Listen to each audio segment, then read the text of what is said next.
ಆಜಿ ಮಸಾಲ. ಎಂತ ಅಡಿಗೆಯ ರುಚಿಯಾಗೋ ರಹಸ್ಯವು 20 ರೂಪಾಯಿ. ಸಚಿವ ಸ್ಥಾನದ ಆಕಾಂಕ್ಷಿ ಆಗಿರುವಂತಹ ಸುಬ್ಬಾರೆಡ್ಡಿ ಅವರಿಗೆ ಅತಿ ದೊಡ್ಡ ಶಾಕ್ ಎದುರಾಗಿದೆಯಂತೆ. ನಾನು ಕೂಡ ಸಚಿವಾಕಾಂಕ್ಷಿ, ಸಚಿವ ಸ್ಥಾನ ಸಿಗುತ್ತೆ ಅನ್ನುವಂತಹ ನಿರೀಕ್ಷೆಯಲ್ಲಿದ್ದಂತಹ ಸುಬ್ಬಾರೆಡ್ಡಿ ಅವರಿಗೆ ಅತಿ ದೊಡ್ಡ ಶಾಕ್ ಎದುರಾಗಿದೆ. ಸಚಿವ ಸ್ಥಾನದ ರೇಸ್ನಲ್ಲಿರುವ ಶಾಸಕ ಸುಬ್ಬಾರೆಡ್ಡಿ ಬಿಗ್ ಶಾಕ್ ಎದುರಿಸುತ್ತಿದ್ದಾರೆ. ಸುಬ್ಬಾರೆಡ್ಡಿ ವಿರುದ್ಧ 164 ಎಕರೆ ಸರ್ಕಾರಿ ಜಮೀನು ಕಬಳಿಕೆ ಆರೋಪ ಕೇಳೋದಕ್ಕೆ ಸಿಕ್ಕಿದೆ. ಗುಡಿಬಂಡೆ ತಾಲೂಕಿನ ಸೋಮಲಾಪುರದಲ್ಲಿ ಕಬಳಿಕೆ ಆಗಿರುವ ಆರೋಪ ಇದೆ. ಸರ್ವೆ ನಂಬರ್ 1ರ ಸರ್ಕಾರಿ ಭೂಮಿ ಮತ್ತು ಬೆಟ್ಟ ಗುಡ್ಡಗಳಿಗೂ ಬೇಲಿ ನಿರ್ಮಾಣ ಮಾಡಿದ್ದಾರಂತೆ. ಬೆಟ್ಟ ಗುಡ್ಡಗಳಿಗೂ ಕಾಂಪೌಂಡ್ ಹಾಕ್ಬಿಟ್ಟಿದ್ದಾರೆ ಶಾಸಕ ಸುಬ್ಬಾರೆಡ್ಡಿ ಅವರ ಬೆಂಬಲಿಗರು. ಭೂ ಕಬಳಿಕೆ ಆಗಿರುವ ಸ್ಥಳದಿಂದ ಪ್ರತ್ಯಕ್ಷ ಸುದ್ದಿಯನ್ನ ನಿಮ್ಮ ಗ್ಯಾರಂಟಿ ನ್ಯೂಸ್ ಬಿತ್ತರಿಸಿದೆ. ಶಾಸಕ ಸುಬ್ಬಾರೆಡ್ಡಿ ಮತ್ತು ಬೆಂಬಲಿಗರ ವಿರುದ್ಧ ಎಫ್ಐಆರ್ ದಾಖಲಿಸುವಂತೆ ಒತ್ತಡ ಜಾಸ್ತಿ ಆಗ್ತಾ ಇದೆ.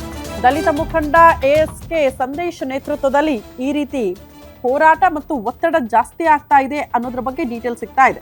ಸರ್ಕಾರಿ ಭೂಮಿಯನ್ನ ಅತಿಕ್ರಮಣ ಮಾಡಿಕೊಂಡಿರುವಂತ ಆರೋಪದ ಬಗ್ಗೆ ಸಮಗ್ರ ತನಿಖೆ ಆಗಬೇಕು ಅಂತ ದಲಿತ ಮುಖಂಡ ಸಂದೇಶ್ ಆಗ್ರಹಿಸಿದ್ದಾರೆ. ಗ್ಯಾರಂಟಿ ನ್ಯೂಸ್ ಅವರು ತುಂಬ ಚೆನ್ನಾಗಿ ಒಂದು ಸುದ್ದಿ ಮಾಡಿದರು.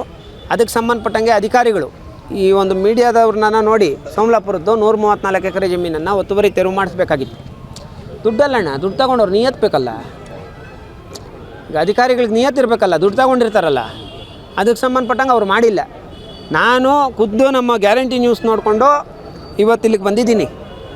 ಈ ವಿಚಾರದಲ್ಲಿ ನಮ್ಮ ಜೊತೆ ನಿರಂತರವಾಗಿ ಗ್ಯಾರಂಟಿ ನ್ಯೂಸ್ ಇರಬೇಕು. ಯಾಕಂದರೆ ಒಂದಷ್ಟು ಇಂಥ ಬಡವ್ರಿಗೆ ಅವರು ಎಲ್ಲರಿಗೂ ಇದಾದಾಗ ಹೆಚ್ಚು ಕಮ್ಮಿಗಳಾದಾಗ ದಿಟ್ಟವಾಗಿ ಒಂದು ಸುದ್ದಿ ಮಾಡೋಂಥ ಒಂದು ಸುದ್ದಿವಾಹಿನಿ ಗ್ಯಾರಂಟಿ ನ್ಯೂಸು. ಅವರು ಓನರ್ ಕೂಡ ನಮ್ಮ ಗುರುಗಳೇ. ನನಗೆ ತುಂಬ ಖುಷಿ ಆಗ್ತೈತಿ. ನಾವು ಹೇಳೋಂಥದ್ದು ಏನಂದರೆ ಈ ಕೂಡಲೇ ಸುಬ್ಬಾರೆಡ್ಡಿ ಅವ್ರ ಮೇಲೆ ಆ್ಯಕ್ಷನ್ ಆಗಬೇಕಣ್ಣ. ಇದರ ಒಂದು ಇಂಪ್ಯಾಕ್ಟು, ಗ್ಯಾರಂಟಿ ನ್ಯೂಸ್ ಒಂದು ಇಂಪ್ಯಾಕ್ಟು ನಾವು ಇಲ್ಲಿಗೆ ಬಂದಿರೋವಂಥದ್ದು. ಒಂದಷ್ಟು ಜನಕ್ಕೆ ಬಡವ್ರಿಗೆ ನ್ಯಾಯ ಏನಾಗಿದೆ, ಒತ್ತುವರಿ ತೆರವು ಮಾಡಿಸ್ತಾ ಇಲ್ಲಣ್ಣ. ಅದೇ ಬಡವರೇನೋ ಮಾಡಿದರೆ ಬಿಡ್ತಾಯಿದ್ರೆ ನೋಡಿ. ಇಂಥ ಬಡವ್ರು ಯಾರೋ ಹಾಕ್ಕೊಂಡಿದ್ದರೆ ಬಿಡ್ತಾಯಿದ್ರ. ಸುಮಾರು 136 ಎಕರೆ ನನ್ನ ಗಮನಕ್ಕೆ ಬಂದಿರೋದು ಸೋಮಲಾಪುರದ್ದು. ಅದರಲ್ಲಿ 41 ಎಕರೆ ಯಾರಿಗೂ ಮಂಜೂರಾಗೈತೆ ಅಂತ ತೋರಿಸ್ತವ್ರಿ. ಡೂಪ್ಲಿಕೇಟ್ ಮಂಜೂರು ಅದನ್ನು ತೋರಿಸ್ತಾ ಇರೋದು.